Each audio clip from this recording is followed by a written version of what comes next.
நாமும் பேசலாம் இங்கிலீஷ். ஆமாங்க, ப்ராக்டிஸ் பண்ணால் நம்ம கூட இங்கிலீஷில் பேசலாம். இன்னைக்கு நம்ம பார்க்க போகிறது நீதர் நார். இந்த சென்டென்ஸை படித்து பாருங்களேன். ராணியோ வாணியோ பர்கர் சாப்பிட விரும்புவதில்லை. இதுக்கு என்ன அர்த்தம்? ராணிக்கும் பர்கர் பிடிக்காது, வாணிக்கும் பர்கர் பிடிக்காது.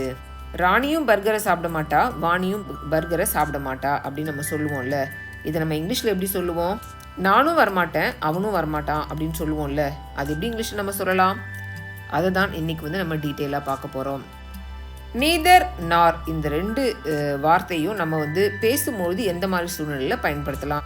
நீதர் ராணி நார் Vani like to eat burger அப்படின்னு சொல்லணும். நீதர் ராணி நார் Vani like to eat burger அப்படின்னு சொல்லலாம். ராணி வாணி ரெண்டு பேருக்குமே பர்கர் சாப்பிட்றதுல இஷ்டம் இல்லை அப்படின்றதுக்காக நம்ம நீதர் நார் அப்படின்றத வார்த்தையை யூஸ் பண்ணுறோம். நீதர் அப்படின்றது இங்கே வந்துச்சுனாக்கா அந்த சென்டென்ஸில் நார் கண்டிப்பாக இருக்கணும். இந்த நீதர் நார் ரெண்டுத்தையும் நம்ம யூஸ் பண்ணுறோம் அப்படின்னாக்கா நம்ம சொல்ல வர ரெண்டுமே இல்லை அப்படின்னு அர்த்தம். அது நடக்கலை, அது பொய், அது மாதிரி நம்ம சொல்ல வரோம் அப்படின்னாக்கா நம்ம நீதர் நார் அப்படின்ற இந்த வார்த்தைகளை யூஸ் பண்ணி நம்ம பேசலாம். இந்த சென்டென்ஸை பாருங்களேன். அவர்கள் எதையும் சாப்பிடவும் இல்லை, குடிக்கவும் இல்லை. அவங்க எதையும் சாப்பிடவும் இல்லை, குடிக்கவும் இல்லை. எப்படி சொல்லலாம் இதை பாருங்க. They neither ate nor drank anything. They neither ate nor drank anything. அவர்கள் எதையும் சாப்பிடவும் இல்லை, குடிக்கவும் இல்லை. அடுத்தது பாருங்க. இந்த நேரத்தில் எனக்கு பசியோ தாகமோ இல்லை. இந்த நேரத்தில் எனக்கு பசிக்கவும் இல்லை, தண்ணி தாகமும் எடுக்கல. எப்படி சொல்லலாம் இதை இங்கிலீஷில்?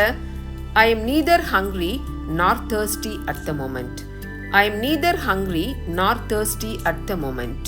நீங்கள் ஒரு படம் பார்க்கறதுக்கு போகிறீங்க. அந்த படம் பரபரப்பாகவும் இல்லை, பொழுதுபோக்காகவும் இல்லை.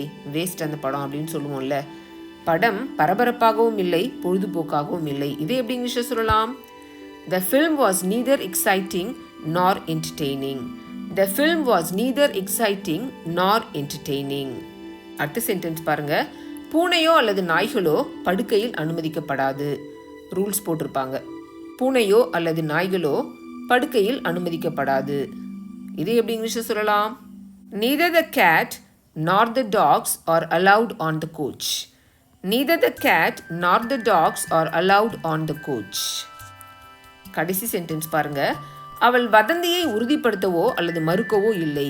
யாராவது ஒருத்தரை பற்றி ஒரு வதந்தி வந்துருச்சு அப்படின்னு வைங்களேன். அந்த வதந்தியை அவங்க ஆமாம் அது உண்மை அப்படின்னு சொல்லியிருக்க மாட்டாங்க, இல்லை அது பொய் அப்படின்னு சொல்லியிருக்க மாட்டாங்க. இது ரெண்டுமே செய்யலை அப்படின்னு நம்ம சொல்லும்போது நீதர் நார் அப்படின்ற வார்த்தையை யூஸ் பண்ணி நம்ம பேசலாம். She neither confirmed nor denied the rumor. Rumor அப்படின்னா வதந்தி. She neither confirmed nor denied the rumor.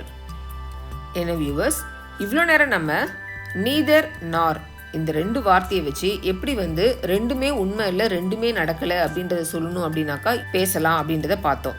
இந்த வீடியோ உங்களுக்கு பிடிச்சிச்சுன்னா லைக் பண்ணுங்கள், உங்கள் ஃப்ரெண்ட்ஸ்க்கு இதை ஷேர் பண்ணுங்கள். இன்ஃபர்மேட்டிவாக இருக்குது அப்படின்னு நீங்கள் நினச்சிங்கன்னா நம்ம சேனலை சப்ஸ்கிரைப் பண்ணுங்கள். தேங்க்யூ.